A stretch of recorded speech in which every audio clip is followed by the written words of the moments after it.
one of the things that I've got to do as a result of coming over today, and I think you probably picked up from the fact that because we have been trying to stick to lockdown and only really doing the trip to Dad's and back because of the horses, we haven't come over very much. As I say, there's been a couple of what I deemed was essential runway maintenance trips. Because I hadn't been coming over, you don't check on the plane as regularly as you used to do, and I noticed that there was a puddle of fuel. I know I'd left it full because we tend to leave it full so as to not get too much condensation in the tanks, but I noticed this fuel was there, and my first assumption was that I'd overfilled it, and as it had heated up, the expansion had caused it to flow out through the overflow. But today I noticed that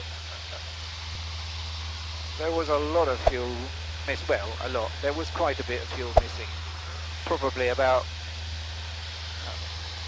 4-5 litres. And when I looked closely, you've got the gasculator, and next door to the gasculator you've got a front tank drain valve, and that had got just a drop of fuel. There's a seagull up there, just if you wondered what I was looking for. And I think I need to look at that. I'm looking at the watch because I know that I'm not going to be in the air for too long, but that is a task for the week to have a look at that.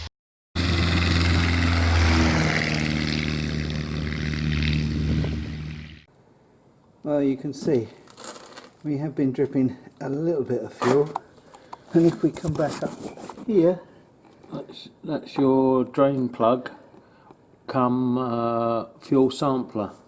okay, and there's a little bit that's been dripping, isn't it? It is. But over time, but you say it's a fairly easy job to do. Yep, all we've got to do is drain the fuel out of here, drop this out and put a new O-ring in it. Okay, so basically all we've got to do is cut this wire lock in, drop that out, and as if the sort of thing that you always have about under your aeroplane, we have got a jerry can and a funnel to drain it into. Brilliant. So for the time being, we're just going to snip this off without trying to break. These things, by the way, are quite, these holes are quite worn on lots of aeroplanes, and they've got a habit of snapping out if you put too much pressure when you're cutting them with the pliers. So we just try and make a nice gentle cut. We can then just fiddle that open. Right, I've cut the wire. I'm now going to loose this off. Bob's pretty much your uncle.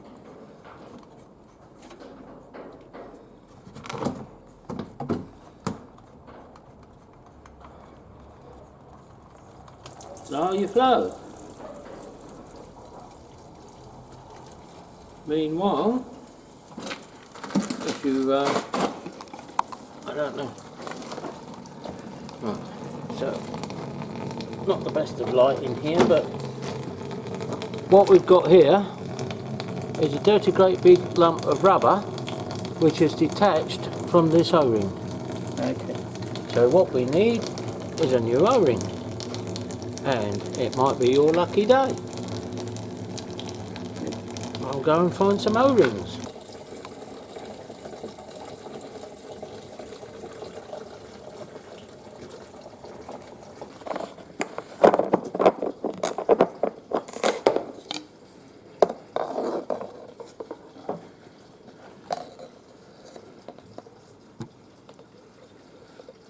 Okay, so that's 15. So the other, it's going to fill up fairly soon. So I'll swap over and put the rest in a 10 litre one. Right, one new O-ring, minus debris, blown out clean, and cork gasket. Excellent. This is where it goes up your arm.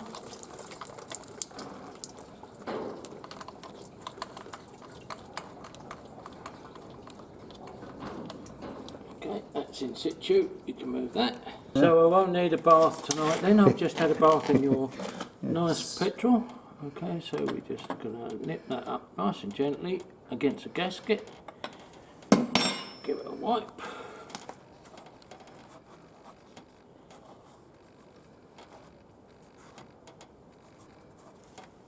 Okay, now we just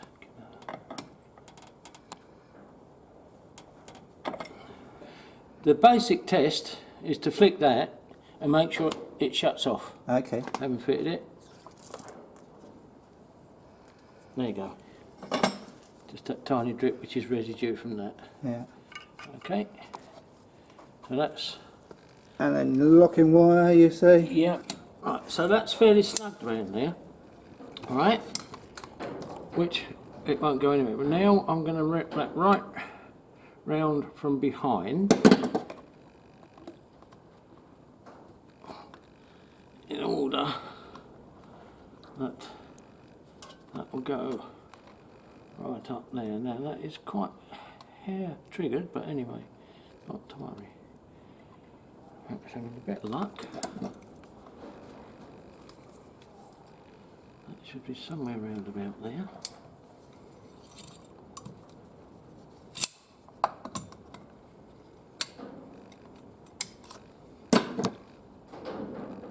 Short one, I'll go through there.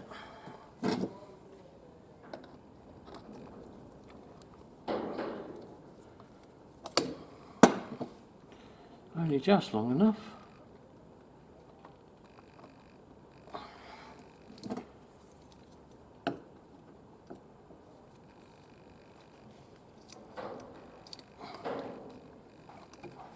We will go the other way round, like so.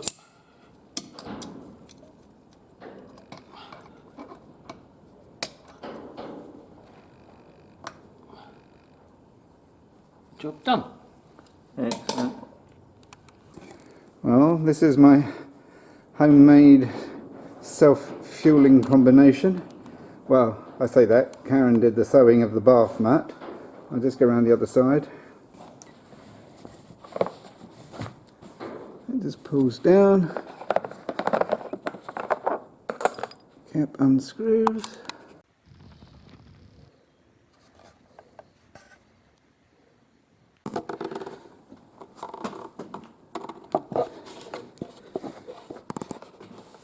MDF box. It sits like that on the curve. The funnel just sits in the housing, goes through into the tank, and then that just holds in place while I fuel. Unfortunately, the light, strip light behind, is going to get a little bit glary.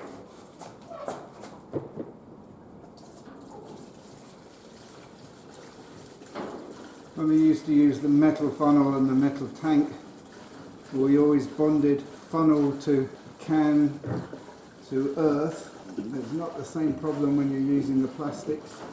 So basically all I'm doing is putting back the fuel that we drained out of it.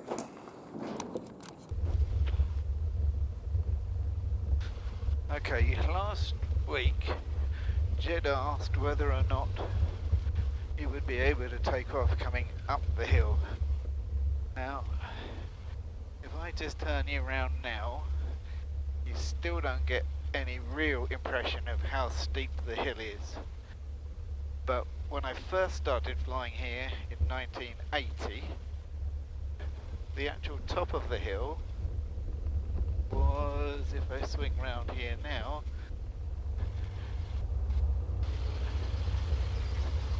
see how much power I need on the top there, but the actual top of the hill was here. And what you used to do is you used to taxi across over to there, and by taxiing across over there, got to mind the rabbit holes. We had a caravan there, and that was the only hangar. This runway was then put in. It's a good runway because it's facing southwest, which is the prevailing wind, but unfortunately that stopped before too long because there are houses just the other side there, so we stopped using that. But one of the times I did come in to land from that direction, and I think I've spoken about it before, there's nobody else about, so I can do this without too much problem. But what I did do is I came in from overhead there, and that was when we were allowed to do it, and came across here, landing across the top of the strip and measuring from, it was in the snow, into wind as I say, and measuring from first touchdown to stop, it was 35 paces, and that was the shortest landing that I've done here. Starting outside the maintenance hangar here on this piece of concrete, my shortest takeoff on the other hand with the Nord, which was very stall, was across the strip there towards those trees. Wind was very strong and I was airborne before I got to what is now the original runway. You've got some very long graphs, but this is what's referred to as the easterly runway. Now, as you can see, it's not cut. It's going to be a hay crop off it, but there's a High Court injunction on this piece of land, which means that we can't use it at all. But this was the third of the runways that we used to have in operation. And to answer your question, Jed, we get to the far end of it, I can show you a direction that I have taken off.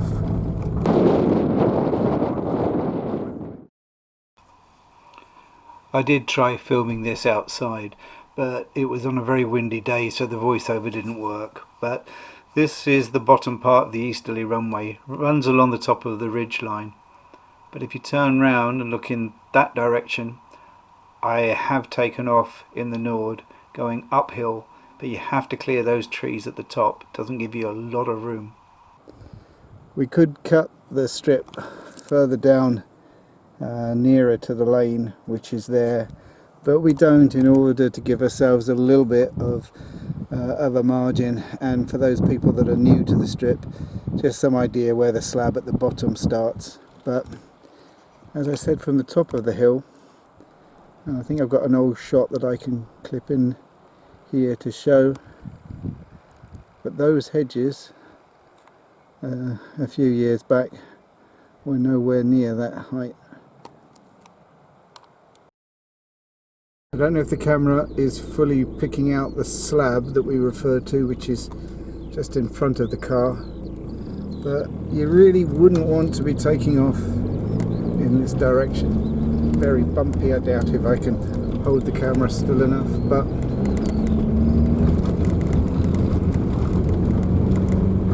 it's quite a gradient.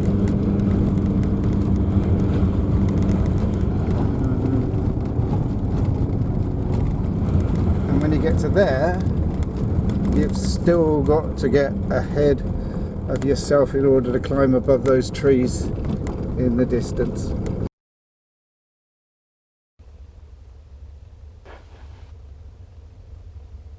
Line up on the trees.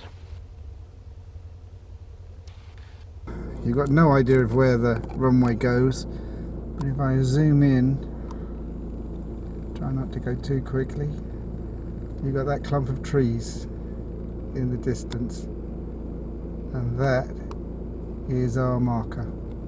So you're looking for those, And if you keep those lined up, then that puts you right the way down the middle of the strip. Nayland traffic, Golf Alpha Yankee Echo Hotel is rolling, Nayland traffic.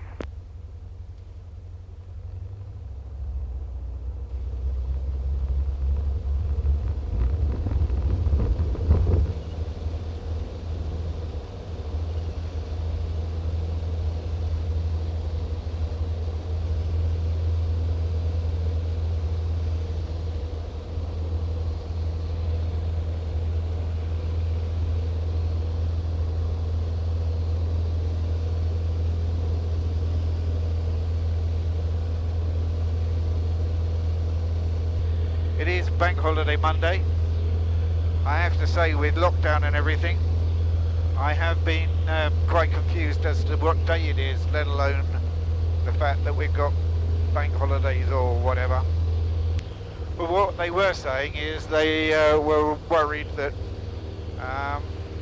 as people could go to the coast and take fresh air, that actually, because it is such a nice day, that they were expecting quite a lot of traffic and lots of people on the beach. So what I thought I'd do is I'd just go and have a look for myself. If I show this after the bit that I've already started to edit, you will have seen that John worked the fuel strain for me. He was quite happy that I filmed it, so he did that while I filmed, just to give you some idea of what we were doing. I have just checked it before we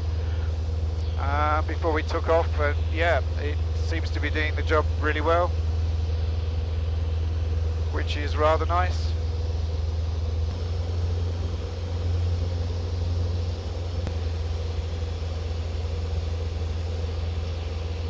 A few people on the beach at Browningsea.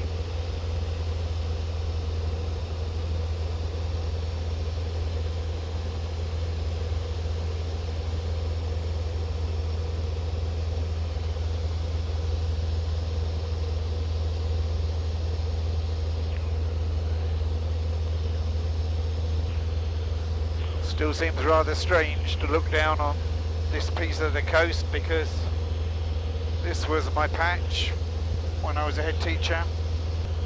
This little group of houses were mine.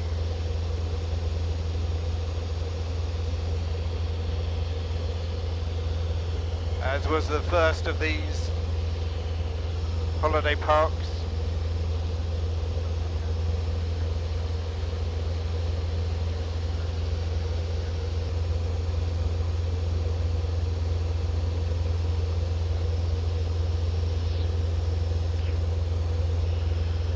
Clacton Radio, go for Alpha Yankee Echo Hotel.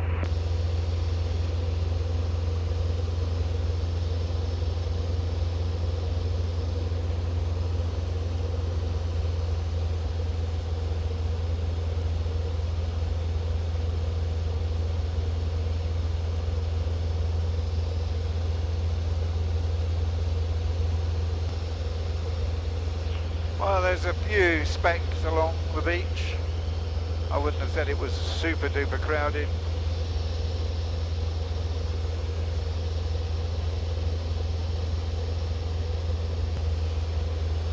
Over the top of Clacton Pier.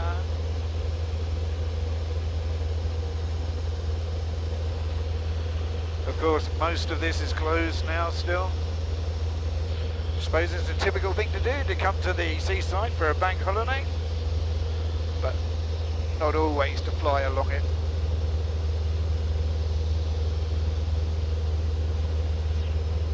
Although I have to say, plenty of cars parked up.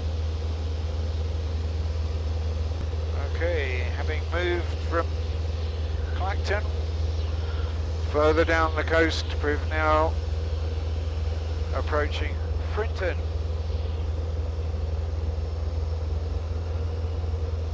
Frinton Golf Course. I think it's one of these golf courses where you have to be sort of signed up by a member and wait years for a place. I did have it around there once, or with Ian, when Ian was a member, a friend of ours from school. And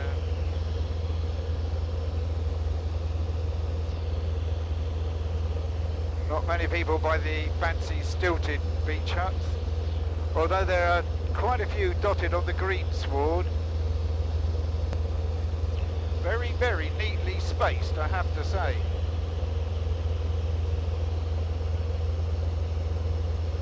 Very impressed with it.